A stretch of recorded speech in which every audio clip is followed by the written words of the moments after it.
ابتدا ہے رب جلیل کے ببرکت نام سے جو دلوں کے بھید خوب جانتا ہے۔ تمام ویورز کو السلام علیکم۔ دوستو، آج ہم سیر کروائیں گے مشرقی ایشیا کے ایک ایسے ملک کی جہاں سے ایک ایسا شخص آندھی بن کر نکلا جس نے آدھی دنیا کو راکھ کا ڈھیر بنا دیا۔ وہ جہاں سے گزرا وہاں کئی سالوں تک گھاس نہ اگی۔ چنگیز خان تاریخ کے صفحات میں درج ایک ایسا سیاہ نام ہے۔ وہ جہاں سے گزر گیا بربادی کی داستانیں چھوڑ گیا۔ تاریخ میں ایشیا کے اتنے بڑے حصے پر آج تک کسی نے قبضہ نہیں کیا۔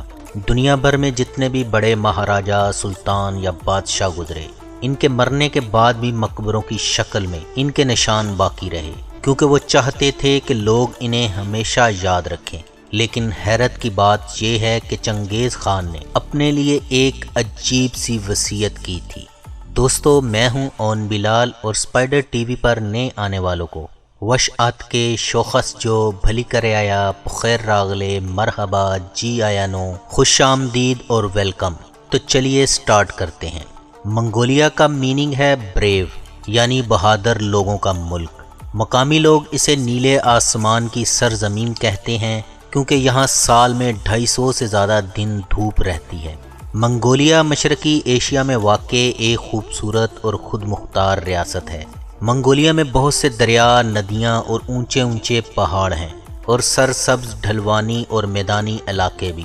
اس کے جنوب میں صحرائے گوبی واقع ہے جہاں ڈائنوسار کی باقیات بہت اچھی حالت میں پائی گئی ہیں، اور ایشیا کا سب سے بڑا صحرا گوبی ڈیزرٹ ہے۔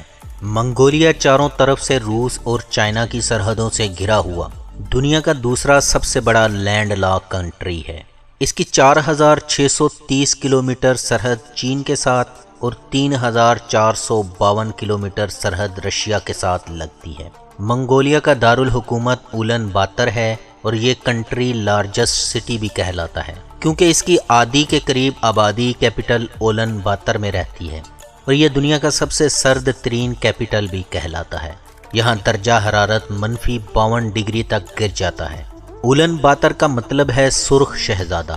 منگولیا میں 19 سال کی عمر میں لڑکیوں کی شادیاں کر دی جاتی ہیں۔ ان کی شادی کی رسمیں کافی دلچسپ ہوتی ہیں۔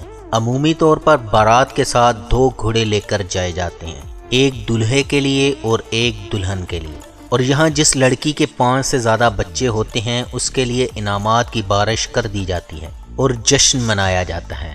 دوستو، آپ کو بتاتا چلوں کہ رقبے کے لحاظ سے منگولیا اتنا بڑا ہے کہ اس میں برطانیہ جیسے 7 ملک آ جائیں۔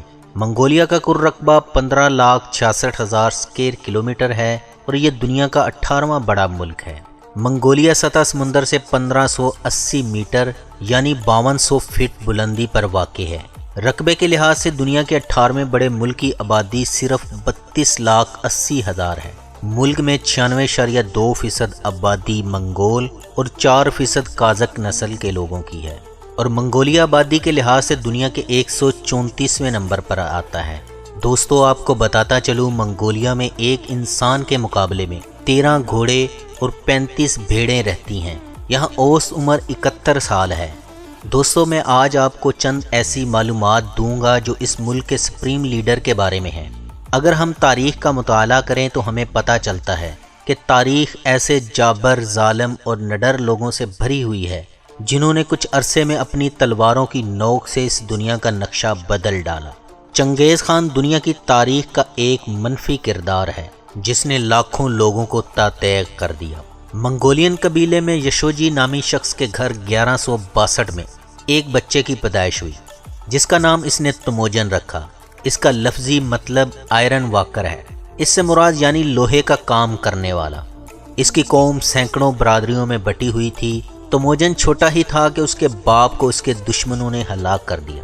چھوٹی عمر میں ہی اس کی شادی برتائی سے ہوئی اور کچھ دن بعد ہی اس کی بیوی کو اغوا کر لیا گیا، جسے وہ بعد میں اپنے دوستوں کی مدد سے واپس لایا۔ یہی وجہ تھی کہ تموجن کے دل میں نفرت کا لاوا تھا۔ 1175 میں اپنے قبیلے کا سردار بنا۔ اس نے تمام قبائل کو اکٹھا کیا اور چین کو فتح کرنے کی تجویز دی۔ سب قبائل نے اسے سردار بنا لیا۔ اسے خاقان کا خطاب ملا۔ اس نے چین پر حملے کیے، اس کے کئی علاقے فتح کر لیے۔ خیوا یہ آج سے 500 سال پہلے تک دنیا کا سب سے بڑا کلچرل سینٹر سمجھا جاتا تھا۔ یہ شہر حضرت نوح علیہ السلام کے صاحبزادے نے آباد کیا۔ یہ شہر تجارت، علم، سائنس، کلچر کا عظیم مرکز تھا۔ چنگیز خان چین سے سینٹرل ایشیا میں داخل ہوا۔ جلال الدین نے والد کو سمجھایا ہمیں چنگیز خان کو دریائے آمو پر روکنا چاہیے، منگولوں کی فوج دریا پار کر کے تھک جائے گی، ہمیں اس وقت ان پر حملہ کر دینا چاہیے۔ خوارزم شاہ کا خیال تھا کہ ہمیں چنگیز خان کو سمرقند اور بخارا کی فوجوں سے لڑنے کا موقع دینا چاہیے۔ یہ فوجیں جب منگولوں کو کمزور کر دیں گی تو پھر ہم اس پر حملہ کریں گے۔ یہ حکمت عملی غلط ثابت ہوئی، کیونکہ منگولوں نے دریائے آمو عبور کرتے ہی تباہی مچا دی اور چنگیز خان سینٹرل ایشیا کو روندتے ہوئے بغداد تک پہنچ گیا۔ اور دوستو، میں آپ کو بتاتا چلوں، بغداد کی عوام مسواک کے سائز پر لڑ رہی تھی، جو آخر اس کا مقابلہ نہ کر سکی۔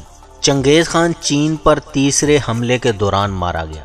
16ویں صدی کے آخر میں بدھ مت مذہب منگولیا میں پھیل گیا۔ 17ویں صدی کے آخر میں منگولیا راجونش خاندان کی حکمرانی میں چلا گیا۔ 1911 میں منگولیا نے آزادی کا اعلان کیا تو انہیں آزادی کے لیے بادشاہوں سے لڑنا پڑا، جس میں سوویت یونین نے ان کی مدد کی۔ 1921 میں دنیا نے منگولیا کو آزاد ملک تسلیم کر لیا اور بعد میں منگولیا سرخ انقلاب میں پھنس گیا اور اب جا کر کہیں ملک میں جمہوریت آئی ہے۔ دوستو، منگولیا اب بھی بنیادی طور پر دیہی ہے۔ ملک میں 5 لاکھ لوگوں کے پاس موبائل کی سہولت ہے۔ ملک میں 3 ایئر لائن اور 12 ایئر کرافٹ رجسٹرڈ ہیں اور 13 ایئرپورٹ ہیں۔ ملک میں ریلوے کا نظام موجود ہے۔ ملک میں 1815 کلومیٹر پر ریلوے لائن موجود ہے، جو زیادہ تر چین اور روس سے تجارتی سامان کی ترسیل کے لیے استعمال ہوتی ہے۔ منگولیا میں آپ کا پاؤں کسی منگولین کے پاؤں سے لگ جائے تو فٹافٹ ہاتھ ملا لیں، ورنہ پھینٹا کھانے کے لیے تیار ہو جائیں۔ دوستو، ہمارا ماننا ہے جب بھی آسمان سے کوئی تارا ٹوٹتا ہے تو اس کا مطلب ہوتا ہے کہ شیطان آسمان پر باتیں سننے کے لیے جاتا ہے، تو فرشتے شیطان کو مارتے ہیں۔ لیکن منگولینز کا ماننا ہے تارا ٹوٹنے کا مطلب کسی بڑی شخصیت کی موت کا پیغام ہے۔ منگولیا کی کرنسی کو منگولین ٹوگرک کہا جاتا ہے، جو دنیا کی کمزور ترین کرنسیوں میں سے ایک ہے۔ 1000 ٹوگرک پاکستانی 56 روپوں اور 26 انڈین روپوں کے برابر بنتے ہیں۔ یہاں فی کس آمدنی $13,700 ہے۔ ٹائم کے لحاظ سے یہ پاکستان سے 3 گھنٹے اور انڈیا سے 2.5 گھنٹے آگے ہے۔ یہاں کی تقریباً 1/3 آبادی خانہ بدوش ہے۔ یہ لوگ صبح سویرے اٹھتے ہیں، اپنی بکریوں، اونٹنیوں، گھوڑیوں کا دودھ نکالتے ہیں۔ منگولیا کے لوگوں کی خوراک میں عام طور پر دودھ سے بنی چیزیں اور گوشت شامل ہوتا ہے۔ یہاں کے لوگوں کو چھوٹا گوشت بہت پسند ہے۔ یہاں کے لوگ مہمان نوازی کو بہت زیادہ ترجیح دیتے ہیں۔ جب بھی کوئی مہمان ان کے گھر آتا ہے تو یہ ان کو سب سے پہلے خمیر شدہ گھوڑیوں کا دودھ ایک گلاس میں ڈال کر دیتے ہیں۔ اگر مہمان وہ دودھ نہ پئیں تو اس کو اپنی بے عزتی سمجھتے ہیں۔ اب بات کرتے ہیں اس ملک میں مذہب کی۔ اس ملک میں 50% بدھسٹ، 3% مسلمان، 2.2% مسیحی آباد ہیں، جبکہ یہاں پر 40% لوگ ایسے ہیں جو کسی بھی مذہب سے تعلق نہیں رکھتے۔ ان کی زبان منگولین ہے۔ ملکی برآمدات میں تانبا، کوئلہ، سونا اور پشمینہ ہے۔ اس ملک کا قومی پرندہ فالکن ہے اور قومی جانور آرگالی ہے۔ اس ملک کا قومی پھول سکیپ بایوسا ہے۔ اس ملک کا ڈائلنگ کوڈ +976 ہے۔ اس ملک کے فلیگ کے 3 رنگ ہیں، 3 ورٹیکل پٹیاں، 2 سائیڈ ریڈ اور سینٹر بلو، اور اس کے بائیں سائیڈ پر یلو کنٹری لوگو بنا ہوا ہے۔ نیلی پٹیاں آسمان کی نمائندگی کرتی ہیں اور سرخ پٹیاں فروغ پذیر ہونے کی علامت ہیں۔ کھانوں کی بات کی جائے تو کھانا ہر انسان کے لیے بہت ضروری ہے، لیکن اب سوال یہ پیدا ہوتا ہے کیا اس ملک میں ان 3% لوگوں کے لیے حلال کھانا ملتا ہے؟ ہاں، اس ملک میں حلال کھانا ملتا ہے، لیکن اس کی قیمت اتنی زیادہ ہے کہ اس کو ایک عام شہری نہیں لے سکتا۔ باقی پھل سبزیاں دستیاب ہوتی ہیں۔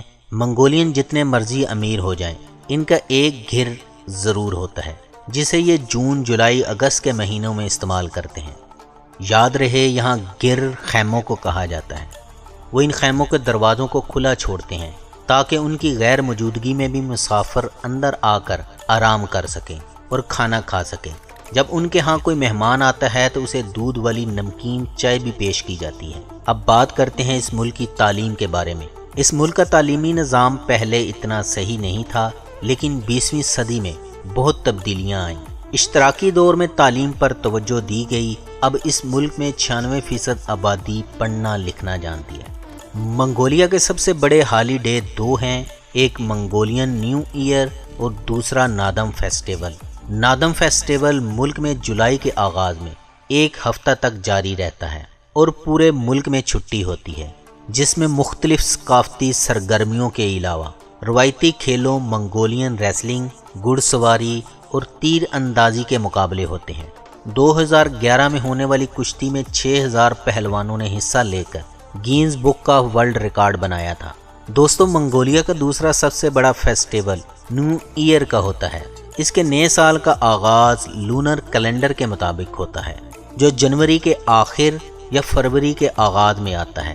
فیملیاں ایک دوسرے کے ساتھ تحائف کا تبادلہ کرتی ہیں اور کھانوں کے ساتھ تواضع کرتی ہیں۔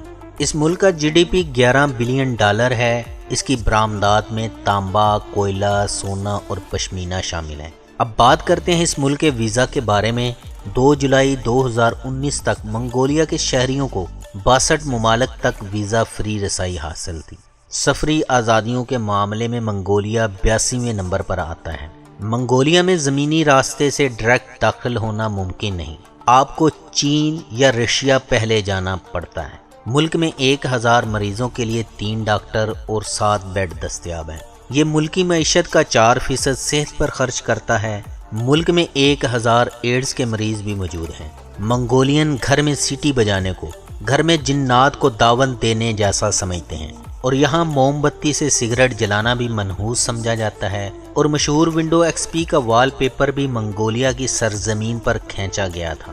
دوستو، اب بات کرتے ہیں چنگیز خان کی قبر کدھر گئی۔ چنگیز خان نہیں چاہتا تھا کہ اس کا کوئی نشان باقی رہے۔ اس نے اپنے ساتھیوں کو حکم دیا کہ انہیں کسی گمنام جگہ پر دفنایا جائے، لہٰذا ایسا ہی کیا گیا۔ فوجیوں نے انہیں دفنانے کے بعد اس کی قبر پر تقریباً 1000 گھوڑوں کو دوڑا کر زمین کو اس طرح سے برابر کر دیا کہ قبر کا کوئی نشان باقی نہ رہے۔ 8 صدیاں گزر چکی ہیں، لیکن اس کی قبر کا سراغ نہ مل سکا۔ نیشنل جیوگرافک نے سیٹلائٹ کے ذریعے اس کی قبر تلاش کرنے کی مہم شروع کی تھی، جس کا نام ویلی آف خان پروجیکٹ تھا۔ منگولیا کے لوگ چنگیز خان کی قبر کا پتہ لگانے میں دلچسپی نہیں رکھتے۔ اس کی بڑی وجہ ایک خوف بھی ہے۔ کہا جاتا ہے کہ اگر چنگیز خان کی قبر کو کھودا گیا تو دنیا تباہ ہو جائے گی۔ لوگ اس تباہی کی مثال دیکھ بھی چکے ہیں۔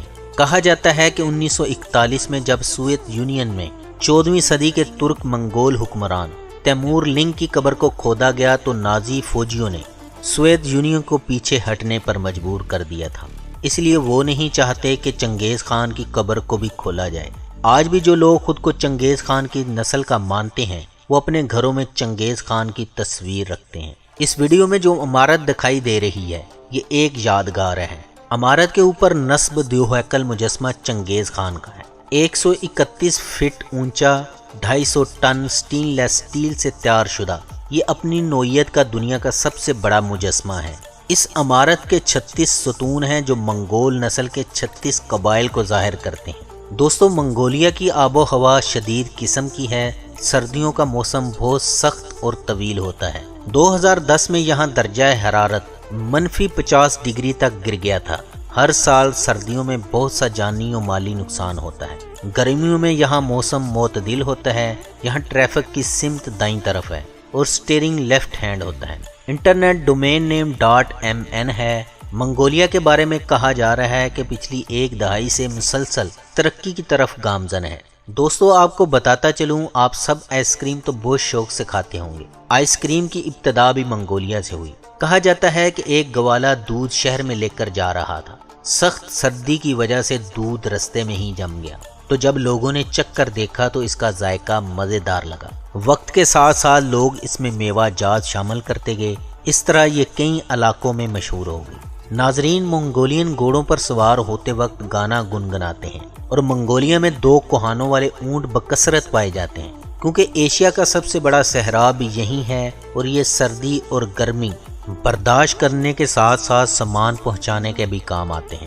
اور یہاں ہر سال اونٹوں کی ریس بھی لگتی ہے، اور منگولیا میں 1108 اونٹوں نے ریس میں حصہ لے کر گینز بک کا ورلڈ ریکارڈ میں درج کروایا تھا۔